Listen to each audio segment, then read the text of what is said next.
Good morning, Ken Hance, best storyteller in Texas. Saying of the day, if you don't take risk, you will always work for someone who took risk or an organization where someone took the risk. That's Warren Buffett said that, and he's right. And you got to take some risk. And his company, Berkshire Hathaway, they've taken a lot of risks since the 60s, and most of them have turned out really good. They really turned out well. Boy, if there's someone to take advice from, it's definitely got to be Warren Buffett, right? Yeah, on business matters, I wouldn't. His dad was a U.S. congressman. I didn't know that. Yeah, and from Nebraska, and was very conservative, and was a Republican, and was kind of in the Goldwater camp before it became popular to be in the Goldwater camp. He'd fit right in with the Republican Party now. But Warren, getting educated, Columbia, getting their master's there and everything, he's kind of turned out more to the left. But he's not a progressive. He's more like the old-time Democrats. And, it's just amazing to me that anyone, they're not going to be for tax increases, even though they're Democrats.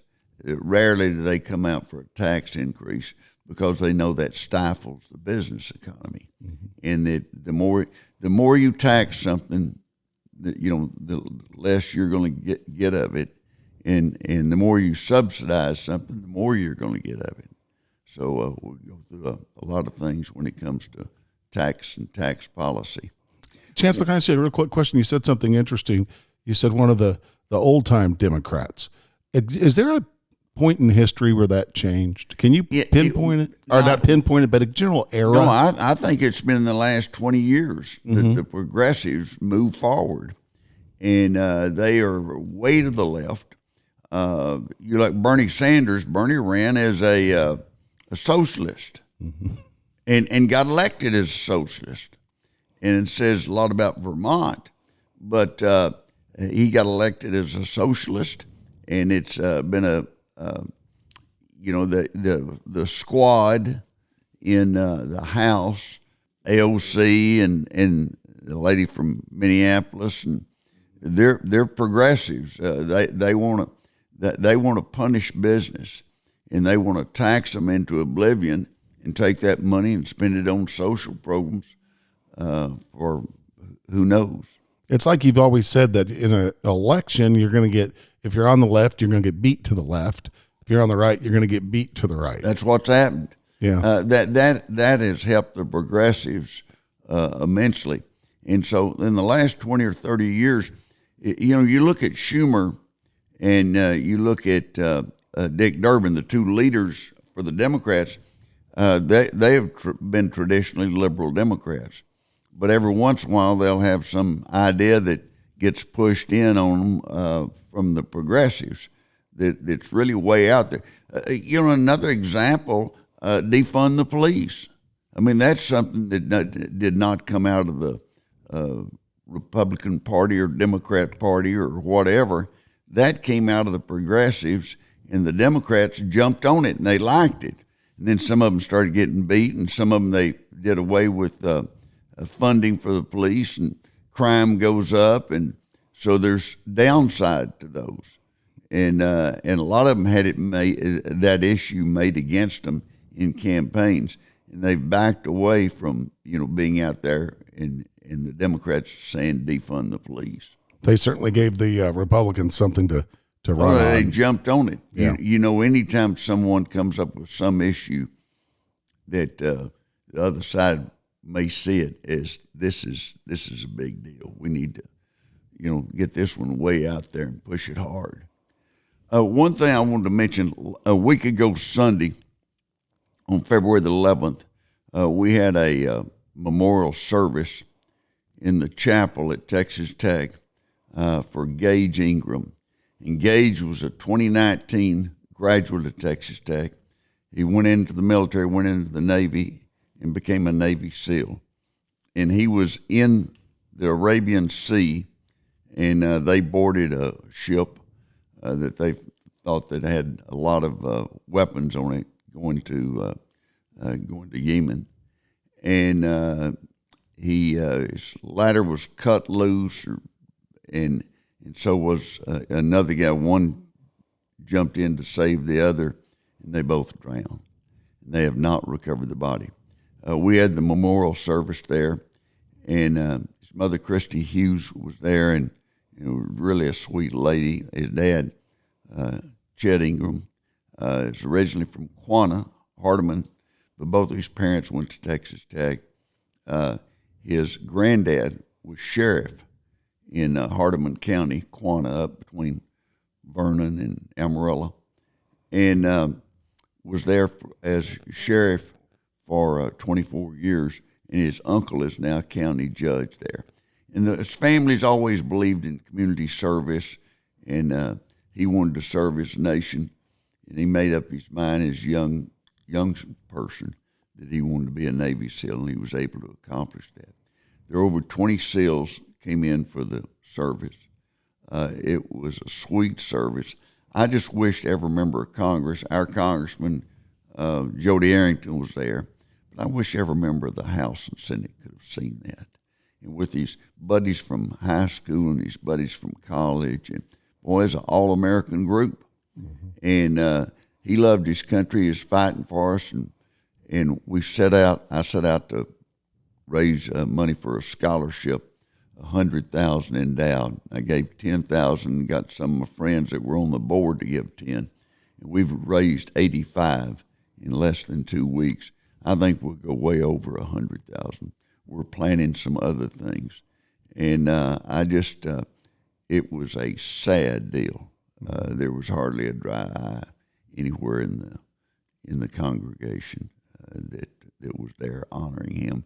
And we had a lunch afterwards, and I sat at a table with Navy SEALs, 2 Aggies, 1 Red Raider, 1 Longhorn, a young man from Southern Cal, 1 from Fordham.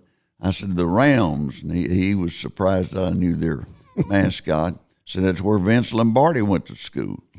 And that also the Citadel and Ole Miss, Penn State, and it was outstanding young group. I was really impressed. It's a reminder that there are young people all over this world doing dangerous things that every day we don't know about. Yeah, we don't know about, and you're not going to hear about it unless something really bad goes wrong. Mm-hmm. But we've got people all over the world, and they're trying to keep us safe. I told the ones that I had lunch with, I'll sleep better at night knowing y'all are here and out there. And it was a sad deal. One other thing, and I apologize bringing up something, but Sarah House is a young Texas Tech graduate that was killed in a car wreck a week ago Saturday.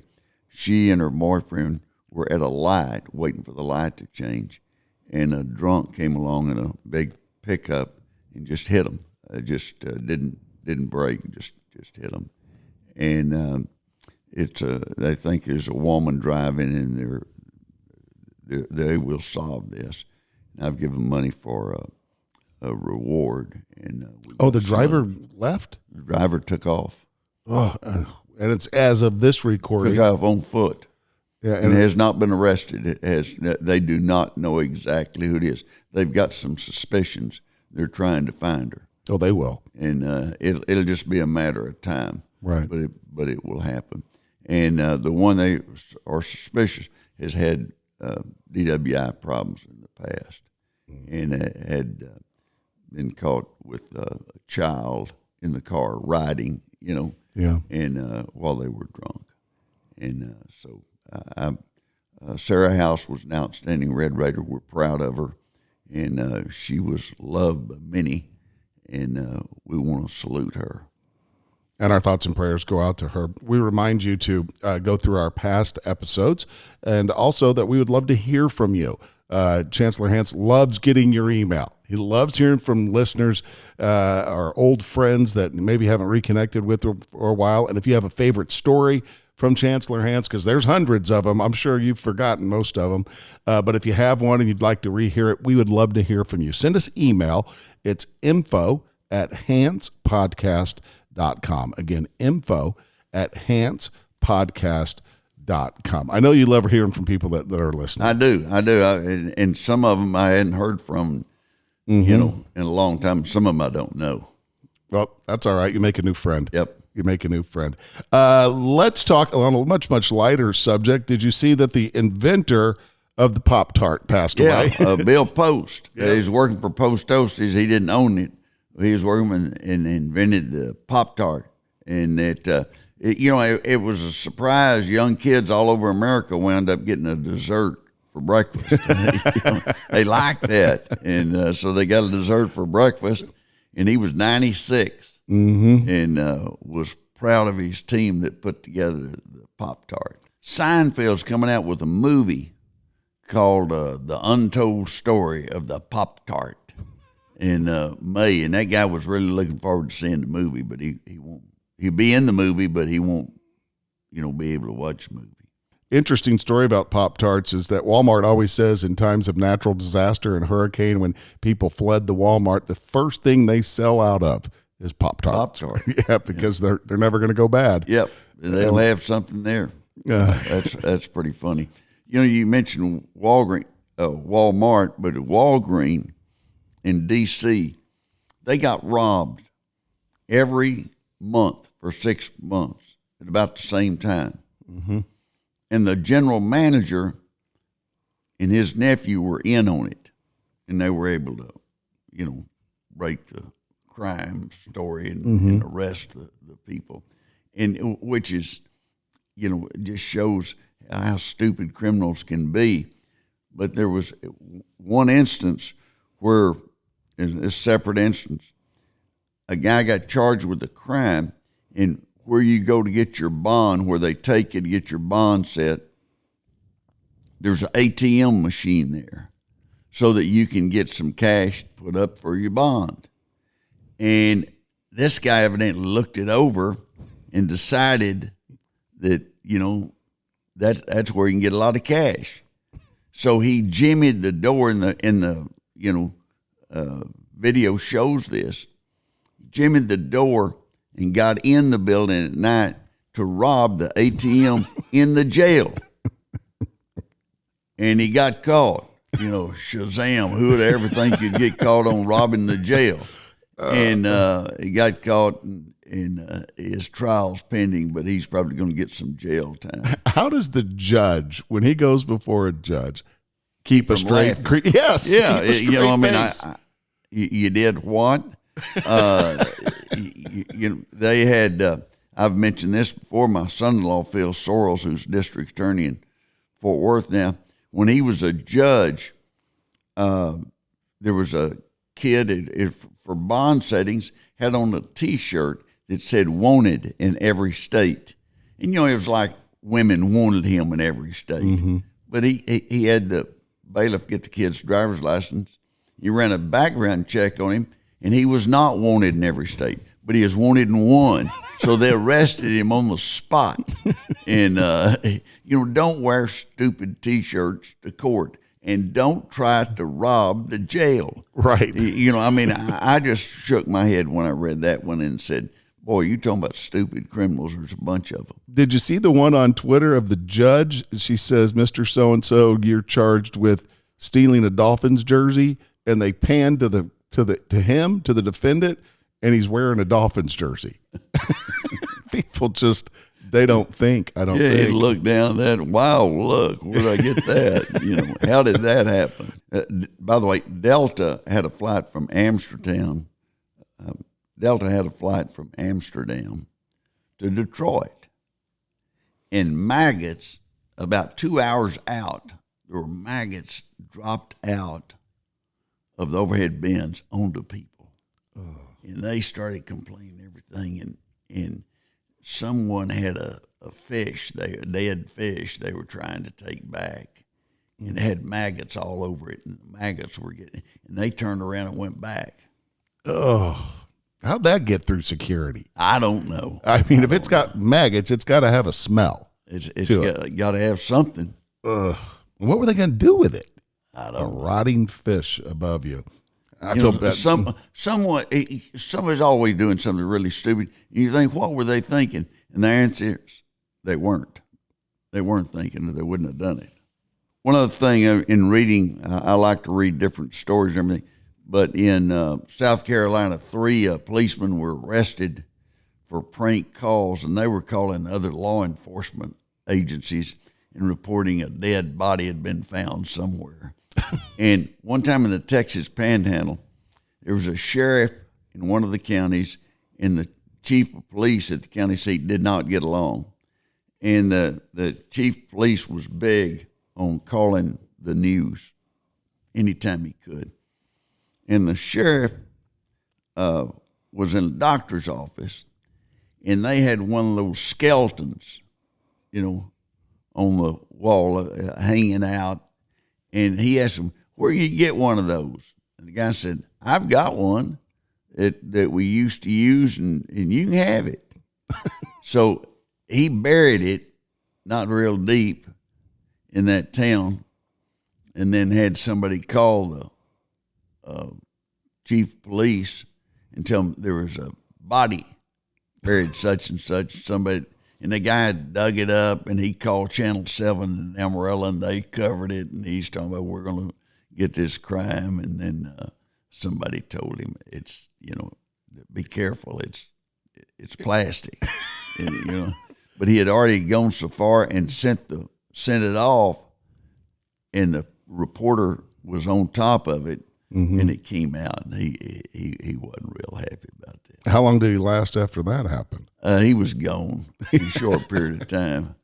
They told him they were going to give him leave, and you're fired, so that you can go find dead bodies. This is a great chance for you to tell the story of not everybody can be a police officer. Yeah, you've talked about it before. It's not everybody. I'm telling you something. You have to have the right temperament, and you've got to be trained and properly trained, and people be critical police. And there's always some story where there'll be some.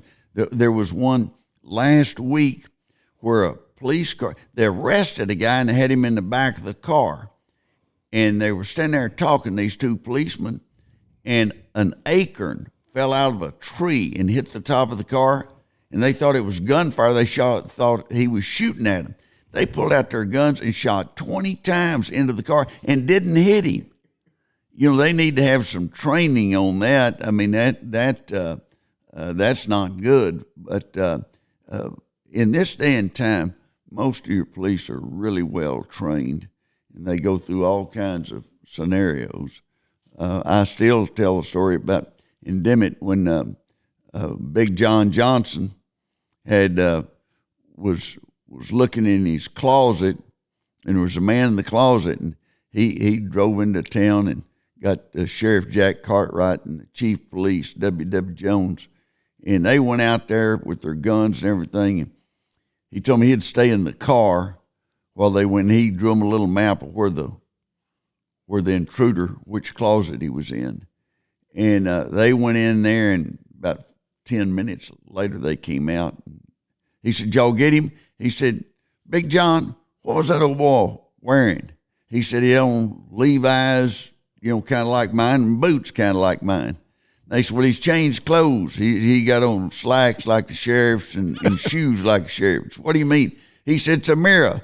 And his wife had been cleaning the house and everything and moved some things around, and she moved a mirror into that closet. So when he opened the door, there was his feet, and he moved around, and he just took off running for the car and drove as fast as he could to get to town to report there was a man in there. And so after that, I'm talking about years later, he'd come into the pool hall, and people would say things like, hey, Big John, what's that old boy in your closet got on today? They didn't cut him any slack. And he heard that a bunch. Who was your friend that said when you get pulled over by a police officer, the goal is for both parties to go home? Coffee Anderson said that. The number one priority for you and for the police is if you get stopped, is for both of you to go home and be well, and that you can argue about the case when you go to court. And you'll have lawyers, and they'll have lawyers, and there'll be a jury, and all kinds of things can happen, but everybody gets to go home. And that when you get stopped, that's your objective. Make sure you get to go home. Chancellor, I always enjoy these lists of cities that have the worst drivers and cities that have the best drivers. In this case, we've got the top cities with the worst drivers that lead to actual deaths. Did you see that list? I did, and it was there were 2 in the top 10 from Texas, but the number 1 was Albuquerque. In Albuquerque, they have a lot of stolen cars. Oh, oh yeah, I mean they have, they're close to Mexico and they can get rid of them pretty fast. And Albuquerque's had a lot of problems with crime. And second was Memphis. Third was Detroit. Fourth was Tucson. Fifth was Dallas. And Fort Worth didn't want to be left behind, but they came in at ninth. Most of these cities, they don't have a lot of mass transit. Dallas got some, Fort Worth's got some, but not a bunch. You don't have this in New York City or Boston where there's a lot of mass transit because they're not driving, and they're taking a bus or taking the subway. And, it just proves to me, and just like I was talking about Sarah House, the young girl from Texas Tech that was killed last week, is that, boy, you got to drive defensively. You got to look out for everything, especially out if you're out late at night on Friday, Saturday. I had a friend tell me one time, the professional drunks won't get you, but the amateurs that maybe just get drunk once a year or something like that, you really got to be careful with them on New Year's and on weekends. And you got to drive defensive. And anticipate when you're driving. If you don't anticipate, what can happen, what might happen, you're leaving yourself wide open. Shouldn't do it. Sandy, I was looking in the newspaper the other day, and they had a list of birthdays. And I read and read and read, and I didn't know any of them until I got to the guy, Harvey Korman. Oh, he was great. And he was a great comedian and very funny. But and Susan B. Anthony. But they must have had 20 names, and I didn't know who they were. I said, boy, have I lost touch with reality or what? There's people that have gotten famous all of a sudden for something I never heard of them. I got to get you a subscription to People Magazine. I read People Magazine when I go to the barbershop. That's where you get and those are probably 8-9 months old. Yeah, but they'll have pictures. They're big on pictures.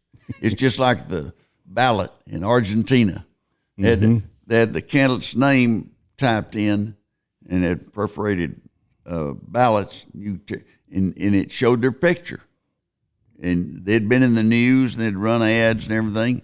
So all you did is, tear it out, sign the back of it, and leave, and that's it. Boy, that new president down there is quite a character. He is. He's a handful. He's pushing some things and pushing to make the American dollar the official currency, and it is the unofficial currency right now.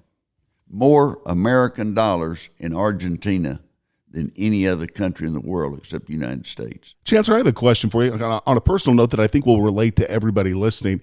There's an issue. There's a bill right now that's out there that I want my congressman, John Carter, to support. What's the best way about letting him know that this is a good thing? How do you go about telling your congressman that you think this is a good idea?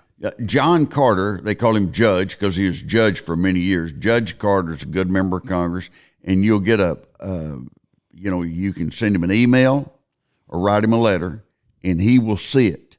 And his staff at the end of the day, they will get a list of everybody that wrote and what they wrote about in their position. So he knows. The other thing you can do is watch the local papers or send a text message to him, to his office, his local office, and ask him, when will he have a town hall meeting? When will he be back in the district that I could see him? And if it's going to be a while, then you'll be able to see somebody on the staff, at least talk to them and tell them I go back to the lady that at my town hall meeting one time said, I've got a stupid question. She was embarrassed to ask, and she asked a question. In less than 2 years, Reagan signed a law solving her problem in the Rose Garden. So, there's no stupid questions.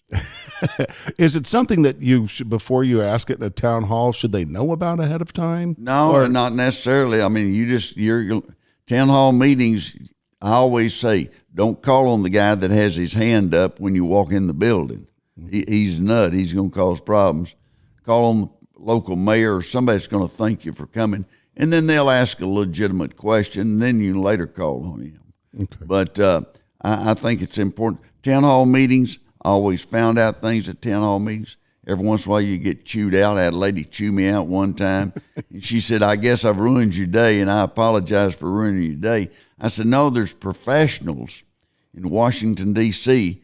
that are there to ask questions that'll ruin your day. So an amateur like you is not going to ruin my day. And the crowd clapped. That's a great line. The saying of the day, if you don't take risks, you will always work for someone that did. Warren Buffett. It's a good statement. See you next week.